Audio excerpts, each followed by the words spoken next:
नमस्कार दोस्तों। जिंदगी में एक वक्त ऐसा जरूर आता है जब इंसान अंदर से पूरी तरह टूट जाता है, जब हर तरफ अंधेरा ही अंधेरा दिखता है, जब किसी अपने का साथ छूट जाता है, जब कड़ी मेहनत के बाद भी सिर्फ असफलता हाथ लगती है, या जब कोई अपना ही दिल तोड़ देता है। उस वक्त हमारी आंखों से बहने वाला एक एक आंसू चीख चीख कर सवाल करता है, आखिर मेरे साथ ही ऐसा क्यों? मेरी क्या गलती थी? मैं ही इतना दुखी क्यों हूँ? हम इन सवालों के जवाब इंसानों में तलाशते हैं, किताबों में खोजते हैं, रातों को जागकर खुद से पूछते हैं, लेकिन हर तरफ से सिर्फ सन्नाटा मिलता है। लेकिन आज मैं आपको बताना चाहता हूँ कि आपकी किसी भी आंसू का बहाव बेवजह नहीं है। आज से लगभग 5000 साल पहले कुरुक्षेत्र के युद्ध मैदान में भी एक इंसान रो रहा था। उसके हाथ से धनुष छूट रहा था, उसकी घुटनें कांप रही थी और उसकी आंखों से भी असहाय होने के आंसू बह रही थी। वो थी अर्जुन। और उस दिन अर्जुन के हर आंसू को पोंछते हुए भगवान श्री कृष्ण ने जो ज्ञान दिया था, वही है श्रीमद् भगवद गीता।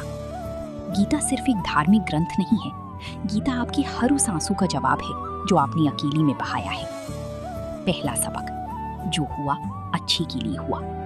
जब हम दुखी होते हैं तो सबसे पहला आंसू अतीत की यादों और पछतावे के लिए बहता है। काश मैंने वो फैसला ना लिया होता, काश वो इंसान मेरी जिंदगी से ना गया होता। श्री कृष्ण गीता की दूसरे अध्याय में कहती हैं, अशोच्यानन वशोचस्त्वम प्रज्ञावादांश च भाषसी। अर्थात तुम उनके लिए शोक करती हो जो शोक करने के योग्य ही नहीं है। कृष्ण कहते हैं कि जो बीत गया उस पर तुम्हारा कोई वश नहीं था। जो हो रहा है वो भी नियति के विधान का हिस्सा है, और जो होगा वो भी तुम्हारी भलाई के लिए ही होगा। आपके जीवन से अगर कोई चीज या कोई इंसान चला गया है तो समझ लीजिए कि उसका आपके जीवन में रोल उतना ही था।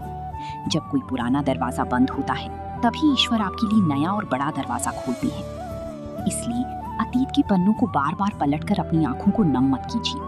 अपने हर दर्द को ईश्वर का एक छिपा हुआ आशीर्वाद मानिए, क्योंकि कभी कभी बिखरना दोबारा एक मजबूत इंसान बनने के लिए जरूरी होता है। दूसरा सबक, कर्म करो, फल की चिंता छोड़ दो।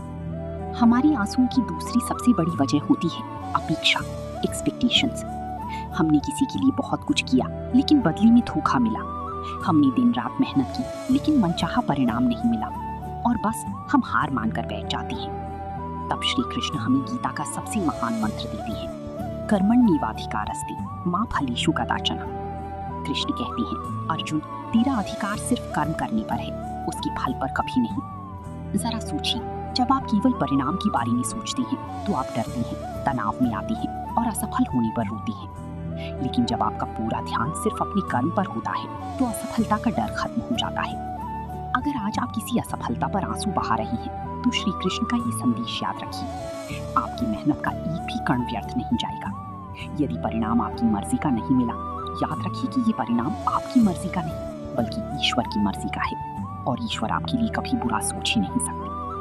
तीसरा सबक, मन को जीतो, दुनिया जीत लोगी। दोस्तों, क्या आपने कभी सोचा है कि हमें सबसे ज्यादा दुख कौन देता है?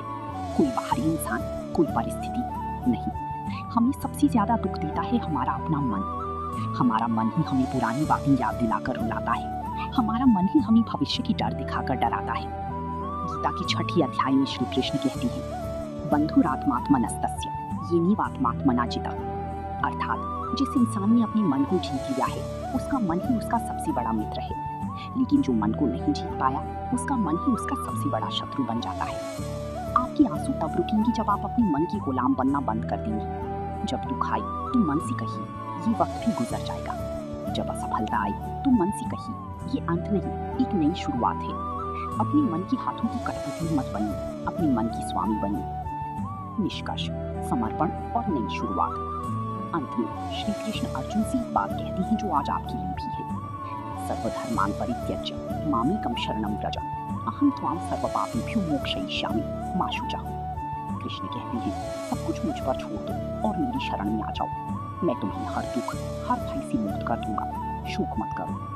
अगर आज आपकी आंखों में आंसू है तो उन आंसुओं को अपनी कमजोरी मत बनने दीजिए, उन्हें अपनी भक्ति और अपना समर्पण बना दीजिए। कहिए ईश्वर से, हे कृष्ण, मैंने अपना सब कुछ आपको सौंप दिया, अब मेरी जीत भी आपकी, मेरी हार भी आपकी। याद रखिए, कुरुक्षेत्र का युद्ध अर्जुन ने अकेले नहीं जीता था,